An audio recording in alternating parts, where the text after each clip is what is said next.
Nelson Mandela once said, "There can be no keener revelation of a society's soul than the way in which it treats its children." Children are the future, a future brimming with hope for a better world, a future we must protect, which is why in 1992, Congress pushed for the passing of Republic Act 7610, otherwise known as an act providing for stronger deterrence and special protection against child abuse, exploitation, and discrimination, and for other purposes. The law was passed in order to provide for special protection to children from conditions prejudicial to their development, provide punishments for violations, rehabilitate victims, and intervene on behalf of the victims. Before we get into the law itself, let's take a moment to understand what some of these terms mean. First up is the term children. As we all know, the word children refers to people under the age of 18. Republic Act 7610, however, recognizes that some people over the age of 18 are just as vulnerable to abuse as children.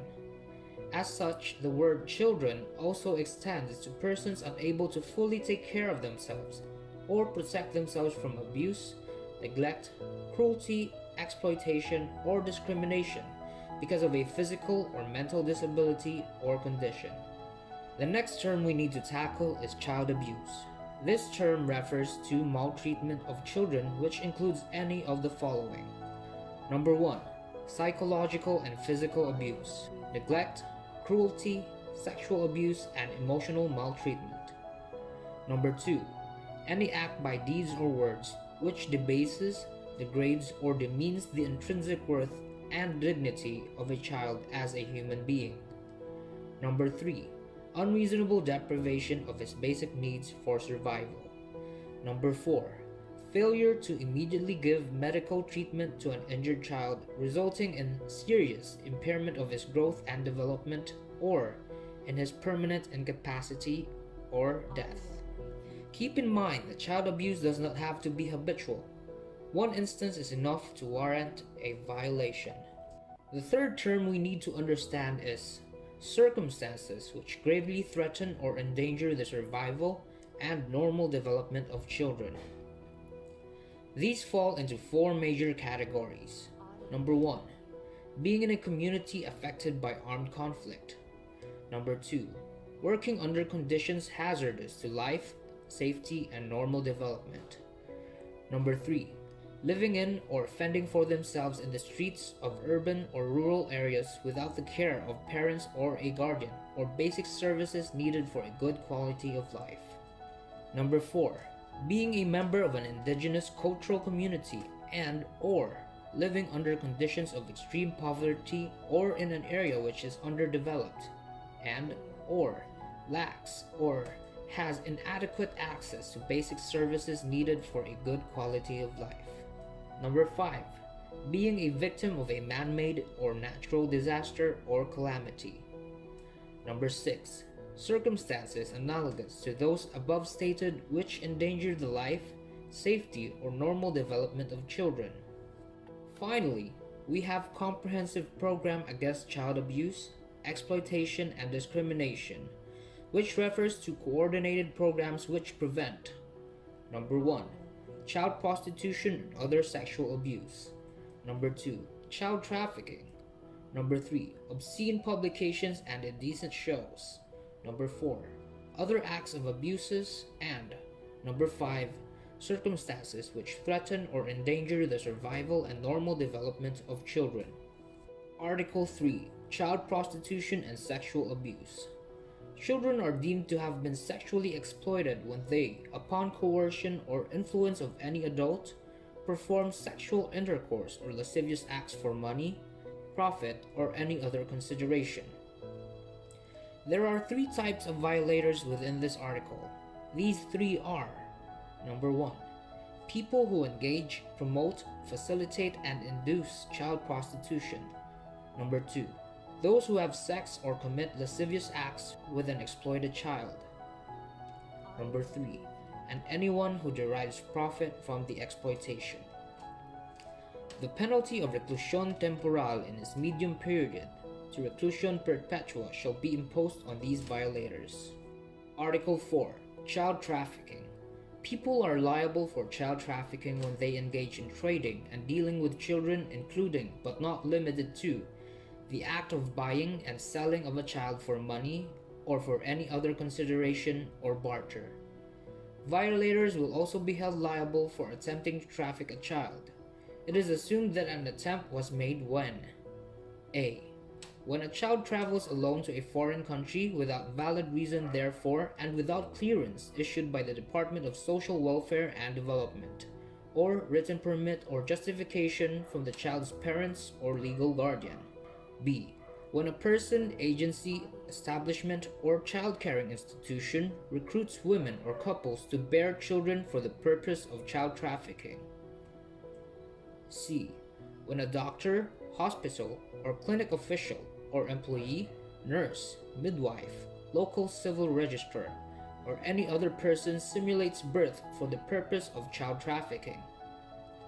D. When a person engages in the act of finding children among low-income families, hospitals, clinics, nurseries, daycare centers, or other child-rearing institutions who can be offered for the purpose of child trafficking. Violators shall suffer the penalty of reclusión temporal to reclusión perpetua.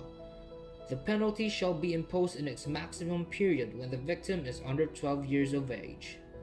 Those guilty of attempt will face the same punishment but imposed 2 degrees lower. Article 5. Obscene publications and indecent shows.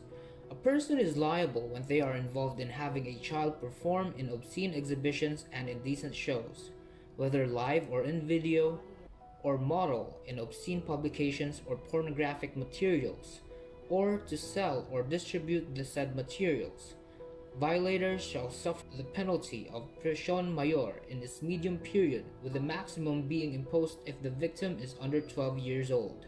The guardian of the child that allows or causes this exploitation shall also be punished with prisión mayor in its medium period. Article 6. Other acts of abuse. These acts consist of any other acts of child abuse, cruelty, or exploitation, or to be responsible for other conditions prejudicial to the child's development. Any person who keeps a minor who is 12 years and under or 10 years younger in a private hotel, beer joint, spa, or other similar establishments, unless related within the 4th degree of consanguinity or affinity, or any bond recognized by law, local custom, and tradition, or acts in the performance of a social, moral, or legal duty. Any person who shall induce, deliver, or offer a minor to any one prohibited by this act to keep or have in his company a minor. Any person, owner, manager, or one entrusted with the operation of any public or private place of accommodation who allows any person to take along a minor under the circumstances previously listed. Any person who coerces street children to beg for a living or coerces them to take part in legal acts. Article 7. Sanctions for establishments or enterprises. This provision states that all establishments deemed to have any participation in the illegal acts under this law are to be closed, have their licenses removed, and their managers or owners prosecuted. Article 8. Working children. Children below 15 years of age may work when: Number 1. Under the sole supervision of their parent or guardian without danger and provided that the parent or guardian provides the child with proper education. Number 2. When a child's employment or participation in public and entertainment or information through cinema, theater, radio, or television is essential. Number 3. The employer shall ensure the protection, health, safety, and morals of the child. Number 4. The employer shall institute measures to prevent the child's exploitation or discrimination. Number 5. The employer shall formulate and implement a continuing program for training and skill acquisition of the child. A work permit from the Department of Labor and Employment is necessary for any child to work. Furthermore, the states shall provide non-formal education programs for promoting intellectual, moral, and vocational efficiency, The state shall also prevent the use of minors in commercials promoting alcohol, tobacco, and violence. Article 9. Children of Indigenous Cultural Communities. Under Republic Act 7610, children of indigenous communities shall be entitled to protection, survival, and development consistent with their customs and traditions. They shall also be afforded alternative education systems. The DECS shall also accredit and support non-formal but functional indigenous educational programs. The state shall also give priority to the delivery of health and nutrition to children of these communities, and hospitals and health institutions shall give equal attention to indigenous patients. Indigenous health practices shall likewise be recognized. Indigenous cultural communities, through their duly designated or appointed representatives, shall be involved in planning, decision-making, implementation, and evaluation of all government programs affecting children of indigenous cultural communities. Penalties of arresto mayor in its maximum as well as fines shall be given to those who discriminate against children from these communities. Article 10. Children in situations of armed conflict. Children shall be regarded as zones of peace. They shall not be used in nor be subjected to acts of war. Neither shall the delivery of their needs be hampered by war efforts.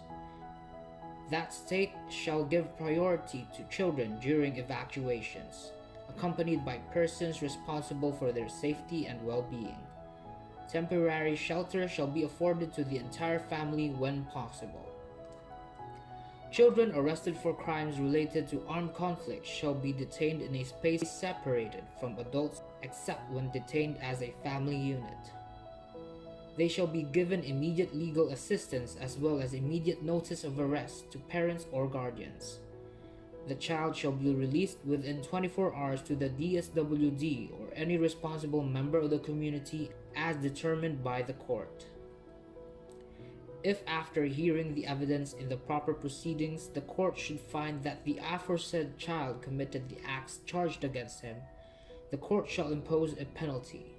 The penalty, however, shall be suspended until the child is 18 or for a shorter period as the court may deem proper, after considering the reports and recommendations of the Department of Social Welfare and Development, or the agency or responsible individual under whose care he has been committed. Article 9. Remedial Proceedings. Who may file the case? A. Offended party. B. Parents or guardians. C. Ascendant or collateral relative within the third degree of consanguinity. D. Officer, social worker, or representative of a licensed child-caring institution. E. Officer or social worker of the Department of Social Welfare and Development. F. Barangay chairman. Or G. At least 3 concerned responsible citizens where the violation occurred. The offended child shall immediately be placed into the care of the DSWD. His name may be withheld from public until the court acquires jurisdiction over the case. Cases involving violations of this act shall be heard in the chambers of the judge of the regional trial court, duly designated as juvenile and domestic court.